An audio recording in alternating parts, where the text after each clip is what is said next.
വരന്തരപ്പള്ളിയിലെ അർച്ചനയുടെ മരണവുമായി ബന്ധപ്പെട്ട് അമ്മായിയമ്മയും അറസ്റ്റിൽ. നേരത്തെ അർച്ചനയുടെ അച്ഛന്റെ പരാതിയിൽ ഭർത്താവ് ഷാരോണിനെ പോലീസ് അറസ്റ്റ് ചെയ്തിരുന്നു. ഇതിന് പിന്നാലെയാണ് ഷാരോണിന്റെ അമ്മ മക്കോത്ത് വീട്ടിൽ രജനിയെയും പോലീസ് കസ്റ്റഡിയിലെടുത്തത്. സ്ത്രീധന പീഡന വകുപ്പുകൾ ചുമത്തിയാണ് ഷാരോണിന്റെ അമ്മ മക്കോത്ത് വീട്ടിൽ രജനിയുടെ അറസ്റ്റ് രേഖപ്പെടുത്തിയിരിക്കുന്നത്. കോടതിയിൽ ഹാജരാക്കിയ പ്രതിയെ റിമാൻഡ് ചെയ്തു. ഭർത്തൃപീഡനത്തിൽ മനം നൊന്താണ് അർച്ചന ആത്മഹത്യ ചെയ്തതെന്നായിരുന്നു കുടുംബത്തിന്റെ ആരോപണം. അതേസമയം അർച്ചനയുടെ മരണം ആത്മഹത്യയെന്നാണ് പ്രാഥമിക നിഗമനം.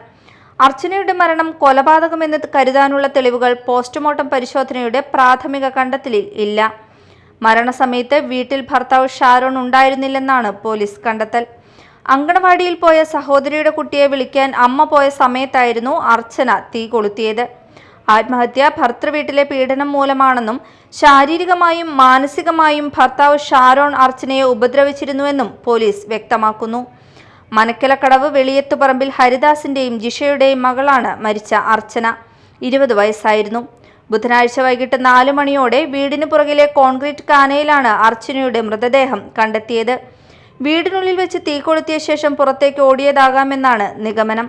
Media time, Puthukkad.